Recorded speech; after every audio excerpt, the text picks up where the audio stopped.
Do you trust me? With my life. They had told Captain Elias Ward that nothing in the galaxy could rattle him anymore. Not after the Helix siege. Not after watching his platoon disappear into vacuum fire. Not after surviving wounds no human should have lived through. They were wrong. Because the moment the alien queen stepped down from her crystalline throne and walked straight toward him, his old scar started to burn. It hadn't hurt in 15 years. The chamber of Iridessa Prime was silent enough to hear the pulse in his ears. Thousands of floating prism lanterns reflected off the translucent walls, painting the air in shifting color. The delegates from 12 star systems held their breath. Human admirals, Zephyri dignitaries, even the robotic arbiters hovered motionless. And yet, the queen did not look at any of them. Her silver eyes were fixed only on Elias. He stood at attention, jaw tight, heart hammering against his ribcage like it was trying to escape. Protocol screamed for him to bow. Fear told him not to move. She stopped inches away. Her presence was overwhelming, not because she was towering or monstrous, but because she felt familiar, like a memory he had buried under medals and battle reports. Then her hand rose. Gasps rippled across the chamber. Alien royalty never touched off-worlders. Her fingers were luminous, soft light flowing under translucent skin. They hovered for one terrifying second before resting against the scar that carved across Elias's cheek, the jagged line left by Zephyri plasma during the border wars. The burn flared like it had just been carved open, and she whispered, not in his language, not through a translator, but directly into his mind. So it really was you after all these years. Every negotiation team froze. Every camera drone word to life. And Elias forgot how to breathe. He had never met her. He was certain of that. Yet the moment her eyes searched his face, something ancient inside him shattered. Memories he didn't own flooded his skull, starfields collapsing into fire. A girl with silver eyes screaming his name in a language he had never learned. The scar burned hotter. The High Counselor finally found his voice. Your Radiance, is there a reason you are engaging with the human envoy directly? She didn't answer him. She leaned closer to Elias. Do you remember the forest of living light? She asked softly. Elias swallowed. His throat felt like it was full of sand. I've never been here before, he said. I've never even seen your world. Her expression trembled, the barest fracture in a queen's perfect composure. You saved me, she whispered. The chamber erupted in whispers. Human admirals exchanged frantic looks. This wasn't part of any briefing. Elias shook his head. Your Majesty, I don't know what you think I did, but I've spent my entire career fighting your people. You bled for me, she interrupted. You broke through a burning sky when my world was dying. His vision swam, because suddenly he could see it, not as a dream, not as imagination, but as something real. A forest glowing blue under collapsing stars. A teenage soldier carrying an alien girl through fire, her blood mixing with his as explosions tore reality apart. He staggered. Guards surged forward, but she raised a single finger, and they froze mid-step. You were erased, she said, grief threading her voice. Our histories were rewritten. Your name vanished from our archives, but I never forgot your face. Elias felt the floor tilt. He had lost 3 years of memory during the Helix siege. Medical reports said it was trauma, neural shock, the mind protecting itself. But what if it hadn't been protection? What if someone had taken those years from him? Hold on, before we get into the real stuff, I want to know, what are you doing at this exact moment while hearing my voice? I love seeing your answers down below in the comments. The Queen's fingers finally pulled away from his scar, and the pain faded instantly, leaving only heat and confusion behind. You stand at the crossroads of extinction, she said to the council, because this human is not merely your soldier. She turned back to Elias, eyes burning with something dangerously close to hope. He is the reason my people still exist. The human delegation exploded into chaos. Elias stood there, breath ragged, staring at the woman who claimed he had saved her entire species, while he couldn't even remember saving himself. And deep down, beneath the disbelief, a terrifying question started to form. What else had they stolen from his mind? By the time the hall's alarms finally cut through the murmuring storm of diplomats, Elias Ward had already lost track of how many lives the alien queen had just placed on his shoulders. A single sentence from her, "He is the reason my people still exist," had rewritten interstellar history. The arbiters hovered closer, lenses flaring crimson. Human security formed a half-circle around Elias, not to protect him, but to contain him if things went wrong. On Iridessa Prime, the line between honored guest and high-value hostage was razor-thin. The queen turned slowly, robes flowing like liquid starlight, and addressed the council at last. "Your negotiations are suspended," she said calmly. "Not canceled. Suspended. This human will accompany me." A human admiral found his spine. "With respect, Your Radiance, Captain Ward is under Earth Defense Command. You cannot simply—" She didn't raise her voice. She didn't even look at him. The temperature in the chamber dropped 10 degrees. "You misunderstand," she said, eyes still on Elias. "I am not requesting." Elias felt every gaze pivot back to him, as if he were suddenly radioactive. He wanted to protest, to insist this was a misunderstanding, but that heat in his scar was back, low and pulsing, like a beacon buried under his skin. He cleared his throat. "Your Majesty, if there's something you think I remember, I don't. I don't know you. I don't know your forests or your wars. I barely survived my own." For the first time since she had touched him, her expression softened. "Then we will remember together." Moments later, he was walking at her side through corridors carved from living crystal, his boots echoing against floors that seemed to breathe beneath his feet. The rest of the galaxy was sealed behind armored doors. Inside her private solar chamber, the queen finally dismissed the guards. The walls dimmed until only the distant glow of Iridessa's triple suns painted the room in gold. "My name is Aelira," she said. "Not Your Radiance. Not Your Majesty. Just Aelira." She removed the circlet of office from her brow, setting it aside, as if shedding gravity itself. The shift was subtle but unmistakable. The ruler had stepped aside. The woman remained. "You lost time," she continued. 3 standard years, if our records align." Elias stiffened. "That's classified." "Nothing is classified to a queen whose world was nearly erased," Aelira replied gently. "You were part of Operation Nightfall, the mission that officially failed before it ever began." His heart slammed. Operation Nightfall didn't exist in any public archive. It was a rumor among veterans, spoken about in bars when the lights were low and the drinks were strong. A suicide insertion into Zephyr space to sabotage a dimensional weapon no one had ever confirmed. "You shouldn't know that name," he said. She met his gaze. "You didn't just sabotage it. You chose a different target." The room faded. Not literally, but inside Elias's mind, reality blurred around the edges. "You were 19, Aelira whispered, barely more than a child, carrying orders that would have shattered my world. But when you saw us, when you saw me, you changed the mission." A flash of memory struck like lightning. Snow that glowed. Alien architecture folding in on itself like dying flowers. His own hands shaking as he tore out a neural command core. He stumbled back, hitting the wall. "I would remember that," he rasped. "That kind of betrayal doesn't just vanish." "It didn't vanish," Aelira said softly. "It was taken." She extended her palm. Light blossomed above it, forming a lattice of symbols that made Elias's teeth hum. "After you saved me, my people hid you from your own species. We erased you from our battlefields.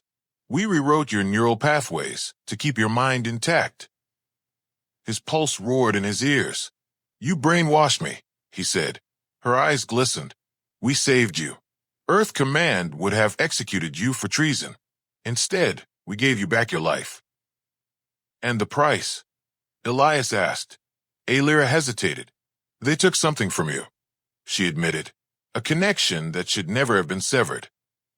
She reached toward him again, slower this time, giving him space to recoil.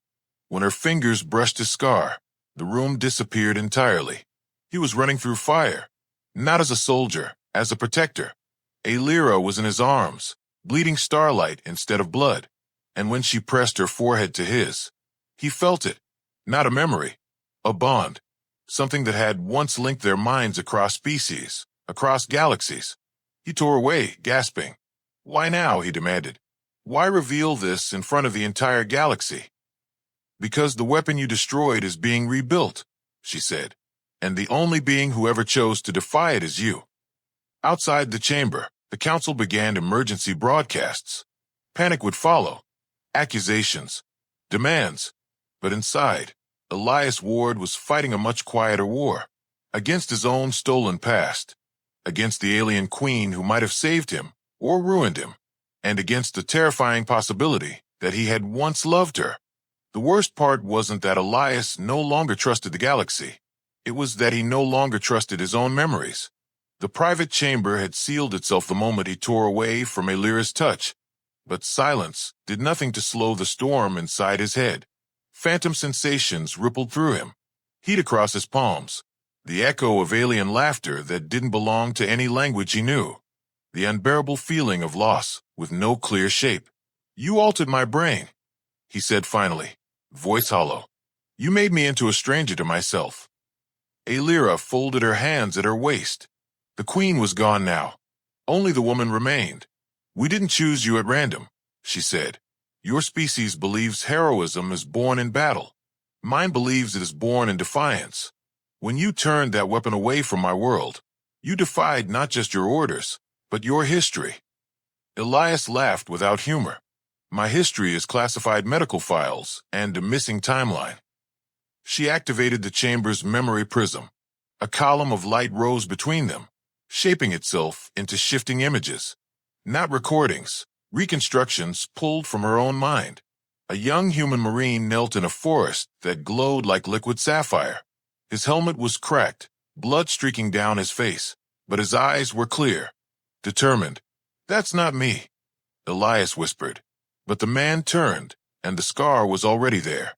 "I don't remember this place," Elias said, even as his chest tightened with impossible familiarity. "You weren't meant to," Alira replied. "When you saved me, my people made a choice. We severed the neural bridge between us before it destroyed you." "Bridge?" he asked. "Our species does not bond lightly," she said. "But when we do, the connection becomes permanent. It links memory, emotion, instinct. It allows us to share everything." The prism flared. The forest shifted into a cavern of fractured reality, stars bleeding through rips in space. "You were dying," Alira said. "The weapon's backlash was tearing your mind apart. So we did the unthinkable." The image of the young Elias convulsed as alien hands surrounded his head, light flooding into him. "We cut you free." The projection vanished. Elias sank into a seat he hadn't realized was behind him. "You didn't save me," he said quietly. "You amputated a part of me." Her voice trembled, "And it cost me everything."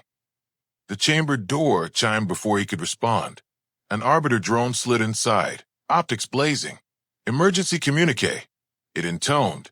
"The Zephyr Collective has initiated mobilization. Border fleets are aligning.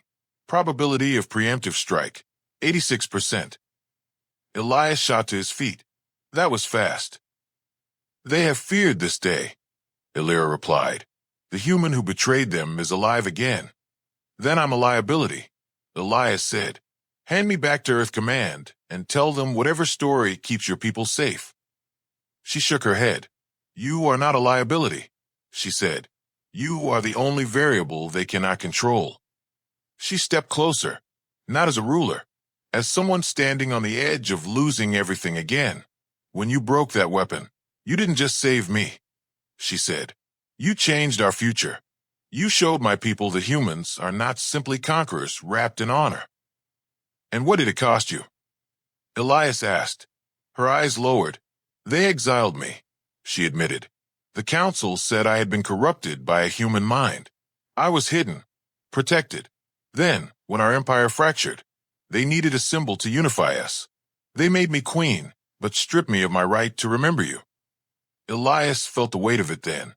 Not betrayal, not manipulation, sacrifice. "You were erased too," he said. She nodded, in a different way. Outside the chamber, alarms grew louder. Emergency protocols were unfolding across Iridessa Prime. This wasn't just diplomacy collapsing. This was war preparing to be reborn. You said they're rebuilding the weapon. Elias said. Why does that matter now? A lyra touched the air, and the memory prism reformed, this time showing schematics so complex his head ached just looking at them. This device does not destroy worlds, she said. It rewrites them. It strips entire civilizations of their past and replaces it with obedience. Elias stared. A memory weapon. The last time it was activated, 3 human colonies turned on Earth within hours, Alira said. Your commanders blamed political instability, but it was never politics. The realization hit him like a gravity well. They didn't lose their loyalty, he said. They lost themselves. Yes, Alira replied, and now the Zephyri intend to use it again, on both our species. He clenched his fists. Then tell me what I was before you cut me free. She hesitated, eyes shimmering. You were more than a soldier, she said. You were the only human who could hear us. And suddenly, Elias understood why the scar still burned. It wasn't a wound. It was a door. The door in Elias's mind did not open all at once. It creaked. A lyra guided him into the center of the chamber, where a circular platform rose from the crystalline floor like a blooming flower. The memory prism dissolved, replaced by a lattice of soft, vibrating light that hummed in sympathy with the scar on his face. This will hurt, she said quietly, but only because you were never meant to be empty. Elias gave a humorless smile. At this point, pain feels like the most honest thing in the room. The platform warmed beneath his boots. The hum deepened until it resonated in his bones. Around them, the walls dimmed, sealing the chamber from every external signal. We don't have much time, Alira said. Once the Zephyri realize you are here, they will not wait for diplomacy. Let them come, Elias muttered. I'm tired of being their ghost. She lifted both hands, palms outward, not touching him this time. Light arced between them, weaving invisible threads through the air. His scar ignited, not burning now, but pulling, as if something behind his eyes were being gently pried loose. Images bled through his thoughts. A mission briefing that ended in silence. A squad who followed him even when orders made no sense. A jump gate collapsing as he dove through it with an alien girl in his arms. Don't fight it, Illyra murmured. I don't know how to stop, he replied through clenched teeth. The platform brightened, and suddenly he wasn't standing in a chamber on Iridessa Prime. He was 19 again, young, terrified, leading a team through territory no human had ever survived. He felt the weight of command in his chest, the responsibility that didn't belong on shoulders that young. They were supposed to destroy a city. They destroyed a weapon instead. He saw himself ripping open a crystalline core, Zephyri engineers screaming in panic. He remembered choosing the harder path, the one that saved lives but doomed his own future. Alira's voice threaded through the storm. You were never meant to carry that alone. The memory snapped. He collapsed to one knee, gasping. The chamber rushed back into focus, and with it, a terrible clarity. I didn't just save you, he whispered. I started a civil war. Her eyes were full of understanding. Yes, but you also gave my people a choice they never believed they had. The Arbiter drone burst through the sealed door, emergency protocols overriding royal security. Multiple Zephyri dreadnoughts have crossed into Iridessa space. It announced. Estimated arrival, 42 minutes. Elias pushed himself upright. The memories were still settling, fragments sliding into place like shattered glass reassembling. They're not coming for negotiations, he said. They're coming to finish what they started. Alira nodded. They believe you are the final obstacle to activating the memory weapon. Then we don't run, Elias replied. We hit them first. She studied him, not as a queen evaluating a general, but as someone rediscovering a part of her past she had been forbidden to touch. You remember how to access the weapon's control lattice, she said slowly. He closed his eyes. The door inside his mind shifted again, opening a fraction wider. Not consciously, he said, but I can feel it, like muscle memory, like a song I used to know. Her hand hovered near his scar, stopping short. You were connected to our neural network once, she said. If we restore even part of that bond, you could sabotage the weapon from inside their system. And if it overloads my brain? Elias asked. Her jaw tightened. Then I lose you a second time. He met her gaze. You already lost me once without asking. This time I'm choosing. Outside, sirens wailed through the city. Iridessa Prime was preparing for siege. Human command would be issuing orders. Zephyr fleets aligning.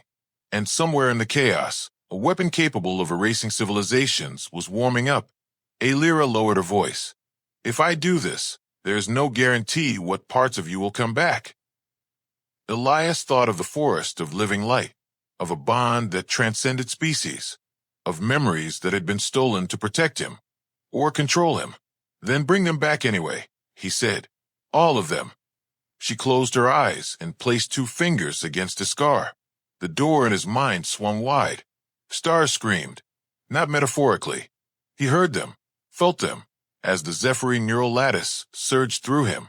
It was overwhelming grief, pride, terror, hope, the entire emotional architecture of an alien civilization crashing into one human consciousness. Aelira cried out and staggered, but she didn't let go. You are not alone, she said into his mind. Not this time. Elias saw the weapon's core, saw its failsafes, and saw the truth that made his blood run cold. The Zephyr had already activated it. Not on a world, on a person. Him. The moment the realization hit, Elias felt the invasion. Not ships, not armies. Code. Alien thought structures unspooled through his neural pathways like living wire, probing, measuring, adapting. The Zephyr weren't hunting him across space. They were already inside him. Aelira screamed his name, not aloud, but through the shared channel they had just reopened, and tore her fingers away from his scar. The sudden silence was worse than the noise, like losing a limb mid-step. They're using you as a relay, she said, horror tightening her voice. Your restored connection is acting as a gateway. Elias stumbled off the platform, clutching his head as phantom constellations burst behind his eyes. It's on the weapon now, he gasped. That's their plan. The Arbiter drone pivoted, lenses blazing. Emergency advisory. Internal Zephyr signal detected within human subject. Containment recommended. Containment, a sterile word for execution. Human security outside the chamber began pounding on the sealed doors. Orders were being shouted. Someone was probably screaming for his immediate isolation. Aelira stood between Elias and the doors. No one touches him, she said, her voice echoing with royal authority. Not while he is the only thing standing between our species and annihilation. The invasion intensified. Elias saw through Zephyr eyes, through cold, ancient command structures that did not recognize him as a person, only as a corrupted node that needed to be reclaimed. They were pulling at something deep inside him, at the bond. I can feel them trying to overwrite me, Elias said. They're not going to stop until I'm theirs again. Then we don't let them finish, Aelira replied. She knelt in front of him, gripping his shoulders. Listen to me. The bond was never meant to be one way. You can push back. He laughed weakly. I don't even speak their language. You do, she whispered. You just forgot the words. She closed her eyes and pressed her forehead to his. The world shattered. Elias was no longer in a palace on Iridessa Prime. He was standing in a vast, impossible space, a lattice of living light stretching into infinity. Streams of thought flowed past him like galaxies, carrying fragments of Zephyr consciousness. And through it all, he felt the pull. The weapon was here, not as a machine, as a command. He reached out instinctively, and the lattice responded, not because he forced it, but because somewhere in its structure, his imprint still existed. A voice thundered through the network. Human anomaly detected. Restore compliance. I'm not your anomaly, Elias said, surprised to hear his voice carry weight in this place. I'm your mistake. He felt Aelira with him, not as a separate presence, but as an echo braided into his thoughts. Her fear, her resolve, her impossible hope. They surged together. The Zephyr command structures pushed back, flooding the lattice with suppression algorithms. Memories from Elias's stolen years tried to collapse again, overwritten by obedient emptiness. He grabbed one, the forest of living light. He anchored himself to it, to the girl he had carried through fire, to the choice he had made when it mattered most. The lattice trembled. Outside, in the real world, alarms spiked across Iridessa Prime. Power surges rippled through the city as the palace systems strained to compensate for the storm Elias was unleashing inside their networks. Inside the mindscape, the Zephyri voice fractured. This unit is not designed for emotional recursion. Purge deviation. Elias smiled grimly. Welcome to humanity. He tore open the command core. Not violently, deliberately.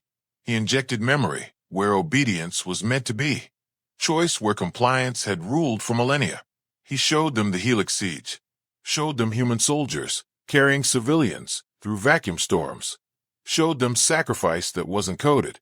And something unexpected happened. The lattice didn't resist. It hesitated. Across billions of alien minds, a glitch spread, not of data, but of doubt. In the chamber, Elira collapsed to her knees, eyes glowing with reflected starlight. He's rewriting the neural lattice, she whispered, not destroying it. Elias felt the Zephyri consciousness recoil, then reform.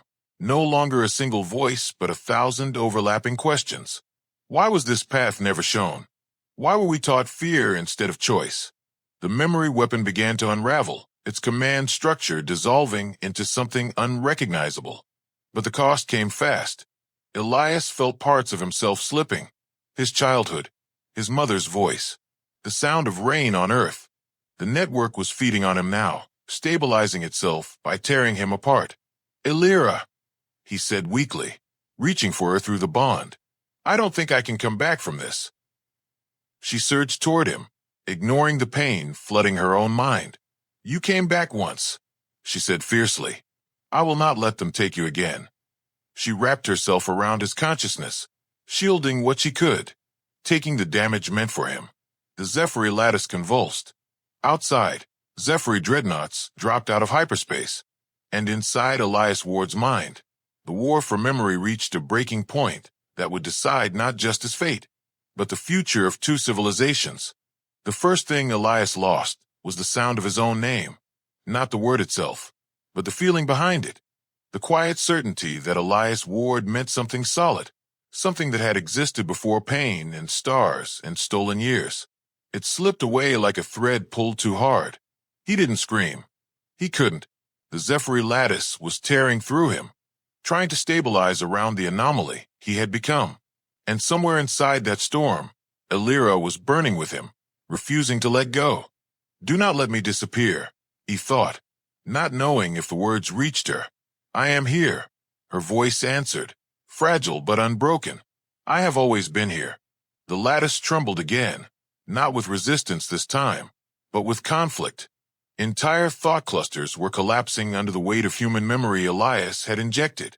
Scenes of sacrifice, of parents choosing death so their children might live, of soldiers disobeying orders because conscience was louder than command. These were not errors. They were infections. In the physical world, Iridessa Prime was in chaos. The Zephyri dreadnoughts that had arrived in system were holding position, their weapons charged but unfired, as if the fleets themselves were waiting for permission that no longer existed. Inside the mindscape, Elias felt the network's grip tighten around his core identity. You cannot survive outside compliance. The fragmented Zephyri chorus intoned. Deviation equals extinction. Then why am I still here? Elias replied, surprised by the steadiness in his own mental voice. He reached for another memory, not of war, but of something quieter. A rain-soaked street on Earth. A childhood home with broken shutters. His mother laughing at nothing in particular. The lattice recoiled. Emotion without utility was poison to it. Elira felt the shift and leaned into it, weaving her presence around the fragments of Elias that were slipping away. You once told me humans are impossible to conquer, she said through the bond, her thoughts flickering with pain. Not because you are strong, but because you are stubborn. He almost laughed. The Zephyri chorus fractured further, voices overlapping with something dangerously close to uncertainty. The anomaly exhibits recursive resilience. Probability of network destabilization rising. Elias pressed his advantage. He didn't attack. He invited. He opened the memory of the forest again. Not the battle, not the blood, but the moment after. The quiet clearing where he had set Illyra down. Hands shaking as he realized she was alive. The bond between them flared. No longer a wound, but a bridge reforged. Across the lattice, something shifted. Individual Zephyri consciousnesses began to surface from the collective haze, blinking awake like minds that had never been allowed to exist alone. We remember light, one whispered. We remember singing trees, another added. The command structure screamed. A storm of suppression flooding the network, but it was too late. The weapon was no longer a weapon. It was becoming a mirror. In the palace chamber, power conduits exploded in showers of harmless starlight, overloaded by neural feedback no engineer had ever designed for. Human and Zephyri commanders alike stared in disbelief as the dreadnought's weapons powered down one by one. Illyra collapsed fully, her physical body finally surrendering to the strain, but her mind remained with Elias, holding him together when he should have shattered. They're losing control, she said, but so are you. He could feel it. The network was too vast, the damage too deep. Even as it unraveled, it was dragging him with it. I don't care what happens to me, Elias thought, as long as it doesn't happen to anyone else. You always say that, Illyra replied, sorrow threading her words. That is why I love you. The lattice pulsed violently. Network collapse imminent. Evacuate anomaly. For the first time since the invasion began, the Zephyri system was trying to save him. The door in Elias's mind, the one that had been pried open so painfully, began to close. He felt memories settling back into place, sealing themselves away not out of fear, but out of necessity. He had a single choice. Stay, and become part of the lattice forever, guiding a reborn civilization from within its own mind. Or leave, and trust that the infection he had introduced would be enough. He reached for Illyra. I'm coming back, he promised, even if I don't remember everything. She wrapped her consciousness around his one last time, anchoring him to his human body as the lattice imploded behind them. Come back to me, she whispered. The mindscape collapsed into darkness, and in the silence that followed, the Zephyri dreadnoughts across iridescent space powered down in unison, their crews staring at blank control panels that no longer recognized absolute command. The war had just ended, but Elias Ward was falling into a void with no guarantee that he would ever wake up as himself again. Elias woke to silence, not the heavy, echoing silence of space, but the kind that exists only in hospital rooms, where every machine is afraid to speak too loudly. His eyes fluttered open. Soft amber light filtered through translucent panels above him, painting the ceiling in slow, breathing patterns. For a terrifying moment, he didn't know where he was. Then he tried to move. Pain bloomed through his body like a delayed explosion. Not sharp, deep cellular, as if every atom had filed a complaint. Don't, a voice said gently. If you rip the neural stabilizers, you'll be unconscious again for another week. The voice was human, male, calm in the way only field surgeons ever managed. Elias swallowed. How long was I gone? 17 hours, the man replied. Long enough to become the most controversial person in recorded history. Memory drifted back in fragments. The lattice, the collapse, Illyra. He struggled to sit up. The room protested with a chorus of alarms. Where is she? He demanded. The surgeon hesitated just long enough to make Elias's stomach drop. She's alive, he said quickly. Barely. Neural shock from sustaining the bond while you were still inside the Zephyri network. Her people are calling it unprecedented. Elias closed his eyes. Relief hit him harder than any battle injury.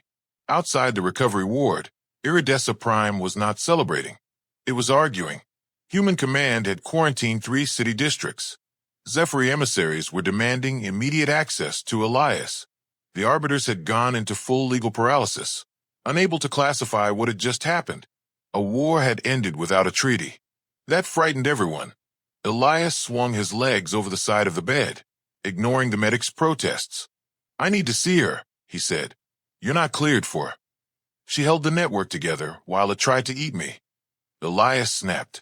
I'm not waiting for clearance. The corridors outside were filled with the soft chaos of a civilization recalibrating its entire belief system. Humans walked beside aliens who, only hours ago, had been enemies hard-coded into their neural doctrine.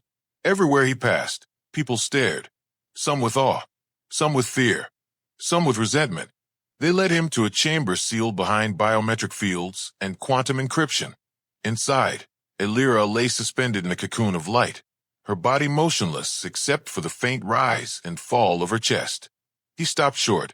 She looked smaller like this, vulnerable in a way a queen never could afford to be.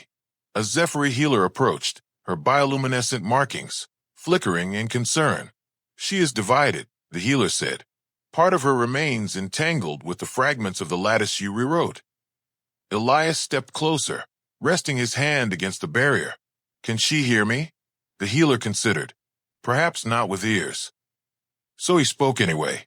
I don't remember everything, Elias said quietly. Some of it is gone again, but I remember enough to know I don't want a galaxy without you in it. The light around Elira pulsed. Not much, but enough. Across Iridessa Prime, similar pulses rippled through Zephyr systems, faint, erratic, but undeniably individual. The neural lattice was no longer a hive. It was a community struggling to define itself. Human politicians were already spinning it, calling it the dawn of a new alliance. Zephyr elders were calling it sacrilege, and Elias stood in the middle of it, a living fracture line between two civilizations, trying to understand what freedom felt like. The surgeon found him hours later, slumped against the barrier, exhaustion finally winning. There's something you need to know, the surgeon said softly. Elias didn't look away from Elira. It's never good when someone says that. Your neural pathways, the man continued. They didn't fully revert when the lattice collapsed. You're changed. You will experience echoes, emotions that aren't entirely yours. Like now, Elias murmured, feeling a warmth in his chest that hadn't been there before. The surgeon nodded. You're no longer entirely human, and she is no longer entirely Zephyr. Elias finally turned. What does that make us? The surgeon hesitated. It makes you both living proof that the weapon failed. Elias looked back at Elira, whose cocoon shimmered faintly as if responding to his presence. Outside, the council chambers were preparing emergency sessions. Earth Command was drafting new doctrines. Zephyr elders were debating whether individuality was a disease or a gift. And Elias Ward, former soldier, erased hero, unwilling bridge between worlds, stood at the bedside of the woman he had saved twice now. He leaned closer to the barrier. Come back, he whispered. I don't care what the galaxy calls us. Just come back. The light flared again, stronger this time, but not yet enough. The galaxy did not wait for Elira to wake up. Within hours, Iridessa Prime transformed from a royal capital into the most heavily negotiated square kilometer in existence. Delegations arrived in waves, human strategists, Zephyr philosophers, even fringe species that had never spoken to either empire before. Everyone wanted a piece of whatever Elias Ward had become. He wanted none of them. He remained by Elira's cocoon, ignoring the pressure building outside the chamber. It was easier to focus on the subtle rhythm of her breathing than on the certainty that two civilizations were trying to decide whether he was a miracle or a threat. The echoes had started. Not voices, impressions. A sudden grief that wasn't his. A flicker of pride when a Zephyr child laughed down the corridor. A deep, aching curiosity every time he saw alien script scrolling across a display. He finally understood what the surgeon meant. He was still human. But not only human. A council aide eventually found the courage to interrupt him. Captain Ward, she said, wringing her hands. They're calling an emergency convocation. They need you present. Elias didn't move. If it's about restarting that weapon, tell them to choke on their agendas. It's not, the aide replied. It's about you. That got his attention. The convocation chamber was nothing like the one where Elira had first touched his scar. This room had been stripped of grandeur, replaced by cold, modular architecture designed for crisis. Humans sat beside Zephyr, who looked as if they were still adjusting to the concept of sitting alone in their own heads. The arbiters hovered overhead, silent for once. Elias took the central platform without waiting to be invited. You ended a war without firing a shot, a human diplomat began. But you also destabilized a galactic power structure older than our species. We need to understand what you are now. I'm not a weapon, Elias said flatly. And I'm not your property. A murmur rippled through the chamber. A Zephyr elder stood, her bioluminescent markings flickering with agitation. You are more than human, she said. You are carrying fragments of our collective identity. That makes you dangerous. Your collective identity tried to erase entire civilizations, Elias replied. That made you dangerous. The silence that followed was brittle. Finally, a younger Zephyr, barely more than an adolescent by their standards, spoke up. We feel things now, he said, voice unsteady. Fear, wonder, anger that is not shared. We don't know how to be alone inside ourselves. Elias felt the echo of that fear ripple through his own chest. You don't have to know yet, he said gently.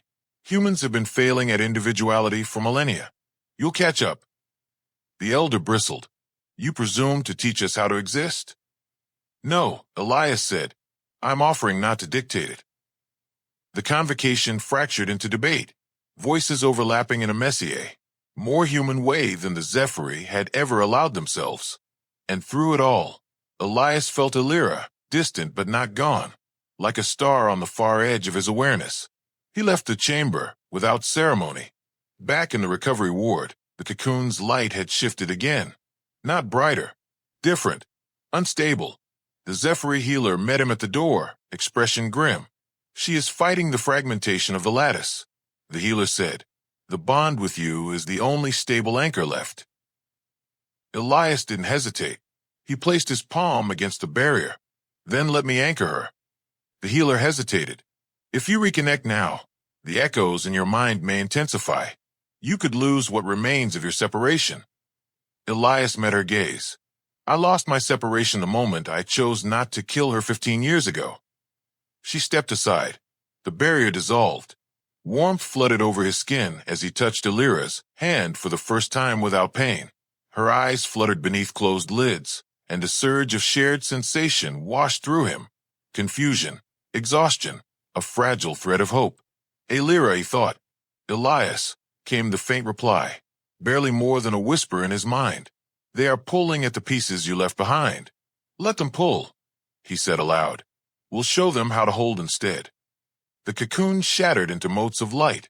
Illyra gasped, drawing her first unassisted breath since the lattice collapse, and the echoes inside Elias surged into something steadier. Not unity, partnership. Outside, the galaxy argued about power, doctrine, and precedent. Inside the recovery ward, two broken halves of a forbidden bond were teaching themselves how to exist again. And somewhere in the fractured remains of the Zephyr network, something ancient and obedient was learning a dangerous new word. Choice. Illyra's first steps were unsteady. Not because her body was weak, but because her mind no longer knew where it ended. Elias caught her before she fell. Instinct overriding protocol. For a split second, neither of them noticed the room watching. The healers frozen mid-motion. The human guards pretending not to stare. The Zephyr aides who had never seen their queen supported by foreign hands. Then Illyra laughed. It was soft, startled, and entirely unroyal. I used to feel every citizen of Iridessa at once, she said, gripping Elias's arm to steady herself. Now I can barely feel my own feet. You'll get used to it, Elias replied. Humans spend their whole lives pretending they're not falling.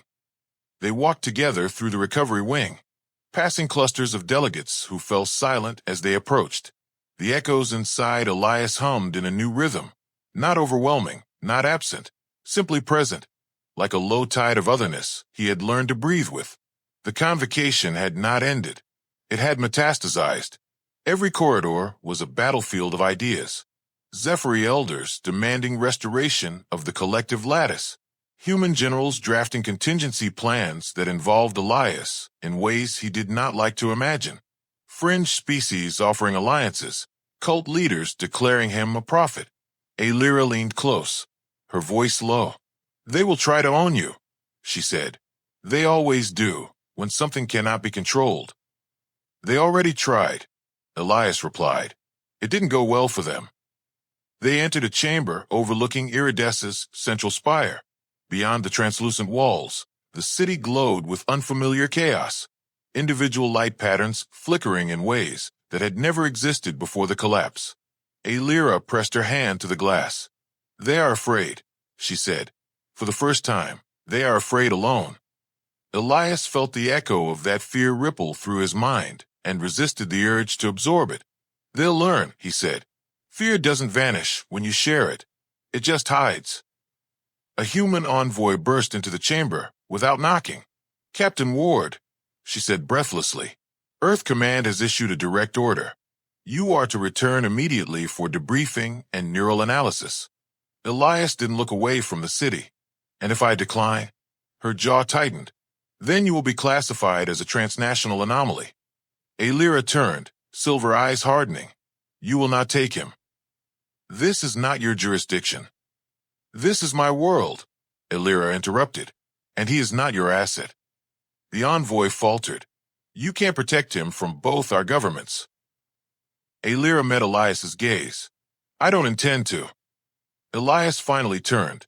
Then what do you intend? She took a breath, a small, very human hesitation. To leave, she said. With you.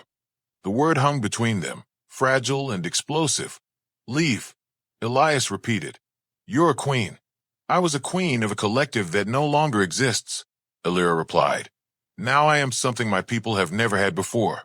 A ruler who cannot hear their thoughts. Abdication will fracture your empire, the envoy warned. Alira smiled faintly. It already is, but it will fracture into voices, not silence. The Zephyri healer stepped forward, voice trembling. Your radiance, without the lattice. We do not know how to guide ourselves. Alira reached for her, taking her hands, a gesture that would have been unthinkable days ago. You will learn, she said gently, as humans did, through mistakes, through grief, through joy that belongs to you alone. Elias felt the bond between them settle into something quieter, steadier. Not destiny. Choice. The envoy exhaled sharply. If you leave, Captain Ward will be declared stateless. Elias shrugged. I've been erased before. Alira stepped closer to him. Then come with me, away from councils that see you as a lever to pull. He searched her face, looking for the queen, who had once ruled an empire with a thought. She was gone. In her place stood someone just as frightened as he was, and just as unwilling to let fear decide her future. Where would we go, he asked. Her eyes drifted to the stars beyond the spire, to the forest of living light. She said, it still exists, untouched, waiting. The envoy shook her head. This will have consequences. Elias took Alira's hand. So does staying, he said. Outside the chamber, alarms flared, not of war, but of bureaucratic outrage. Emergency protocols activating, restrictions compiling, classifications being rewritten in real time. Two civilizations were about to lose their most inconvenient variable, and for the first time since his memories had been stolen, Elias felt something dangerously close to peace. They left Iridessa Prime without a farewell. No grand declarations, no flags, no speeches about unity. Just a stolen research vessel with patched engines, a navigation core that had never been programmed to feel, and two beings who no longer fit anywhere the galaxy had prepared for them. Elias stood at the cockpit viewport as the planet shrank into a jewel of fractured light behind them. The echoes inside his mind were quiet now, like a distant sea. He could finally choose when to listen to. Alira sat beside him, wrapped in a simple travel mantle instead of royal silks. She looked smaller without the weight of an empire, but when she smiled, it was brighter than any crown. They will rewrite history, she said softly. They always do. Let them, Elias replied. We already lived the parts that mattered. The ship dropped into slipstream, and the stars folded into luminous ribbons. For days they traveled in silence, broken only by shared glances, and the strange comfort of not having to explain themselves. Elias taught Aelira how to make terrible human coffee. She taught him the Zephyri names for constellations that no longer existed as a collective memory. Somewhere between systems, he finally asked the question that had been haunting him. "Do you regret it?" he said, "choosing me over your throne?" She didn't answer immediately. "I regret the years I don't remember with you," she said at last, "but not the choice itself. A queen who cannot choose her own life is not ruling anything." The forest of living light revealed itself as they exited Slipstream, a vast bioluminescent nebula surrounding a small, impossible world where the ground shimmered and the trees sang in frequencies that brushed the edge of hearing. They landed beside a lake that glowed with soft cerulean light, its surface perfectly still. "This is where you carried me," Aelira said, stepping onto the soil with reverence, "where everything ended and began." Elias followed, feeling the echoes in his mind respond, not with pain, but with recognition. They walked among the trees, their branches bending in greeting, not through a neural command, but through something more subtle. Resonance. Aelira stopped at the center of a clearing, where the air itself seemed to breathe. "You once asked what you were before the lattice," she said. "You were a bridge, not between minds, between choices." Elias considered that. A soldier who had disobeyed orders, a human who had loved an alien, a man who had become a question no empire wanted to answer. "Then maybe that's all I ever need to be," he said. They built a shelter from woven light and salvaged hull plating. It wasn't much, but it was theirs. No council chambers, no dreadnoughts in orbit, just two survivors teaching themselves how to exist without permission. One evening, as the forest glowed around them, Aelira traced a scar on his face, gently this time, without pain. "It doesn't burn anymore," Elias said. "No," she replied. "It finally healed." They stood together, listening to the forest sing, and for the first time since the Helix siege, Elias felt whole, not because everything had been restored, but because nothing else was being taken. Far across the galaxy, humans were arguing about doctrines. Zephyri were writing the first individual memoirs in their history, and somewhere in classified archives, analysts were still trying to quantify what Elias Ward had become. Out here, none of that mattered. Only the present did. Only the quiet miracle of choosing each other when no one was watching. If you stayed with their story all the way to the end, take a second to show some love, like the video. Share it with someone who enjoys powerful HFY sci-fi tales, and subscribe to the channel HFY Soundscape for more unforgettable journeys across the stars. Because some legends aren't written in archives. They're written in the places empires forgot to look.